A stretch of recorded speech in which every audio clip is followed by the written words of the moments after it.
President Bongbong Marcos is raising concerns over a mismatch between the country's most flood-prone provinces and those that receive the most number of flood control projects.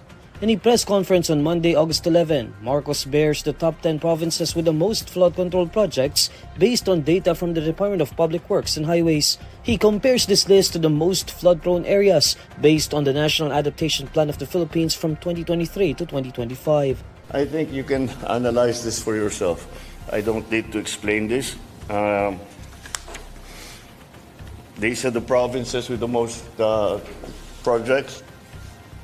And at the same time, here's a list of the top 10 provinces that are most flood-prone, that have been assessed to be the most flood-prone. I think on that side don't necessarily match. Now, I'm sure there are explanations for that. We will have to study it further. But you would intuitively say that projects, the areas rather, the provinces, or regions, whatever you want to do, whatever pinaka-flood prone, yun dapat ang pinakamaraming project. Pero parang hindi tumutugma. Kaya yan, kailangan natin pag-aralan na mabuti kung bakit nagkaganyan. When it comes to regions, Marcos says Metro Manila topped the list with over 1,000 projects amounting to at least 52 billion pesos. He also notes that most of the DPWH's pumping station projects are found in Metro Manila, costing around 11 billion pesos. In the same press conference, Marcos presents the Sumbong sa Pangulo website where the public can check and report the status of flood control projects in their areas. We have received the list from DPWH. We, I think, have put it into a form that is accessible to the public. And most importantly, it is in a form that the public can use so that they can first identify the projects, that the flood control projects that are within their area, within their barangay, so that they can actually go and look at it. Or if they already have information, they can tell us about it. Kung maganda yung naging project, kung hindi maganda yung naging project, bakit hindi maganda yung naging project, ano naging problema, etc., etc. And that's what the present website is supposed to do.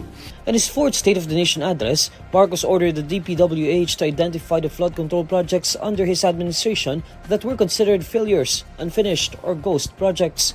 He also vowed to come after contractors who pocketed funds from the flood control projects. Metro Manila and its nearby provinces were submerged in flood waters during the onslaught of the southwest monsoon and 3 consecutive typhoons that hit the country in July. The Philippine Coast Guard says one of its vessels evaded a water cannon attack by the China Coast Guard off Scarborough Shoal on Monday, August 11.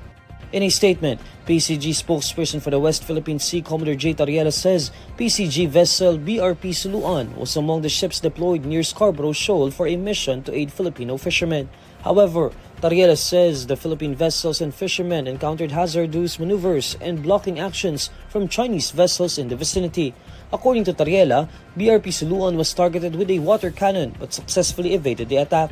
In a related incident, Tariela says a collision occurred between China Coast Guard Vessel 3104 and People's Liberation Army Navy Ship 164. The collision occurred approximately 10.5 nautical miles east of Scarborough Shoal.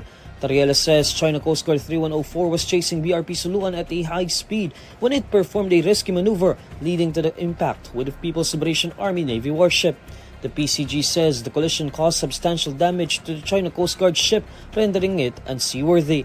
Following the collision, PCG says it offered support and assistance to the China Coast Guard vessel, including man overboard recovery and medical aid. This is Philippine Coast Guard vessel BRP Teresa Magbanwa, MRRV 9701.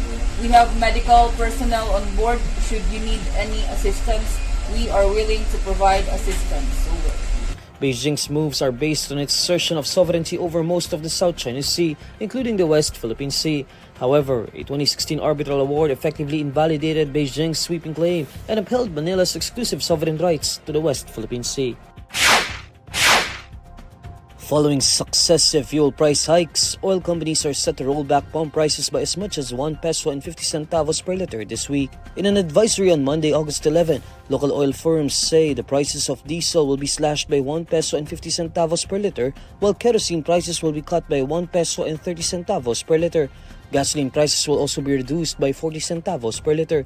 The fuel price movements will take effect Tuesday, August 12. Industry players said late last week that the potential price cuts could be attributed to increases in oil production. They said the rollback could also be attributed to uncertainties surrounding tariff policies in major economies that are depressing economic activity.